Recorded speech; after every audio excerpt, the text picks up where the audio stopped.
Back to our channel সোহান সরকার ব্লগে তোমাদের অনেক অনেক ভালোবাসা জানিয়ে আবারও একটা ব্লগ নিয়ে চলে এলাম। তোমরা দেখতে থাকো, আশা করছি ভালো লাগবে তোমাদের ভিডিওটা। সকাল সকাল আবারও সেই বিছানা তোলা নিয়েই শুরু করলাম, প্রতিদিনকার যা রুটিন সেটাই। বিছানাটা ভালো করে তুলছি, তোলা হয়ে গেলে তারপরে আজকে মনে মনে ভেবেইছি যে আজকে সবার প্রথমে বিছানা তোলবার কাজ করব, তারপর যা করার করব।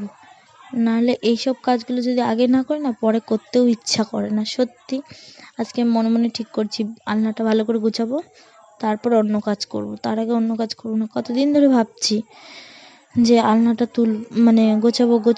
গোছানো হচ্ছেই না। এই কাজ ও কাজ করতে করতে আর এটা করা হচ্ছে না। ভালো লাগে না আমার আলনা যদি অগোছানো থাকে না, একদম বিরক্তি লাগে, মানে অসহ্য লাগে। মানে কি কখন গোছাবো, কি করব, মানে হয় না। মাও গোছায়, আমিও গোছাই, দুজনই করি। কিন্তু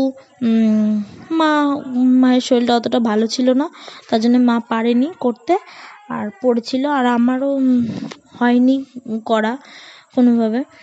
দিয়ে সেই জামাকাপড় কেচেছিলাম, সেই চাদর মাদর ভাঁজ মাছ কিচ্ছু করা হয়নি, অমনি পড়েছিল।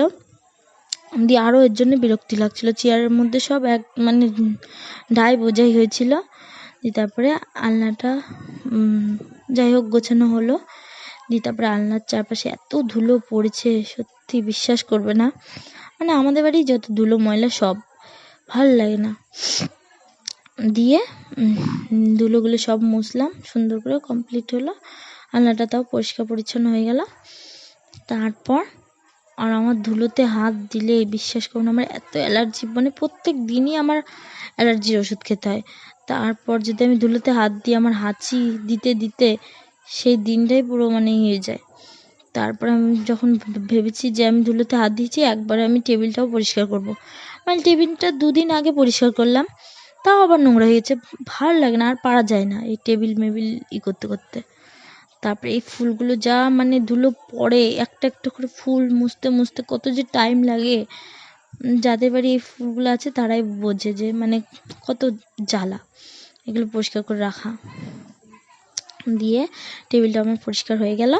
তারপরে আগের দিন আমাদের ঘরের গ্রিলগুলো মোছা হয়েছিল, এই ঘরের গ্রিলগুলো মোছা হয়নি, তাই এই ঘরের গ্রিলগুলো ভালো করে মুছে নিচ্ছি।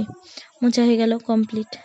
এই জন্য আজকে আমি বললাম না যে সকালবেলা আগে সব কাজ করব, তারপরে অন্য সব কাজ। মানে ব্রাশও করিনি আমি, ব্রাশ করার আগে আগে আগে আলনাটা পরিষ্কার করলাম, নাহলে আমার আর হতো না। যদি মানে একবার আলসি ধরে যায় না, তখন আর করতে ইচ্ছা করে না। তারপরে আলনা পরিষ্কার করে নিয়ে তারপরে আমি ব্রাশটা করছি। এখন ব্রাশ করা হয়ে গেল, ভালো করে আলনাটাও পরিষ্কার হয়ে গেল, টেবিলটাও পরিষ্কার হয়ে গেল। এখন আমার চোখ মুখ ধোয়া হয়ে গেল। তারপরে মা বলছে যে তেল শেষ হয়ে গেছে, তেলটা ঢালতো। আমি বলছি ঠিক আছে দাও।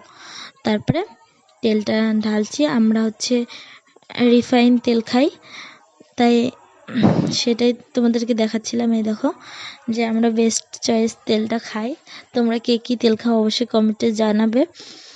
তারপরে আমাদের বাড়ি আজকে রান্না হচ্ছিল মাছ, রুই মাছ, আর হচ্ছে পেঁয়াজি আর পটল ভাজা। এই হচ্ছে আমাদের আজকের রান্না, করেছে আমার মা। তারপরে বড়াগুলো যা টেস্টি হয়েছিল, ইয়াম্মি।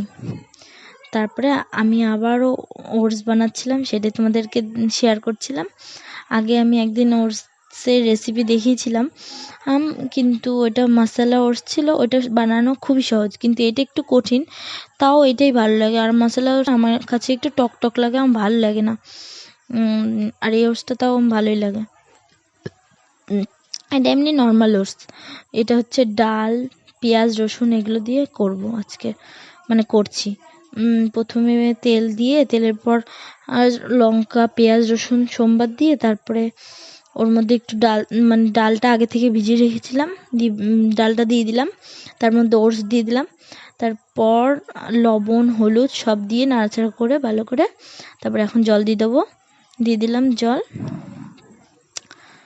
তারপরে এই যে ওটস হয়ে গেছে, খেয়ে দেখি কেমন হয়েছে ওটসটা।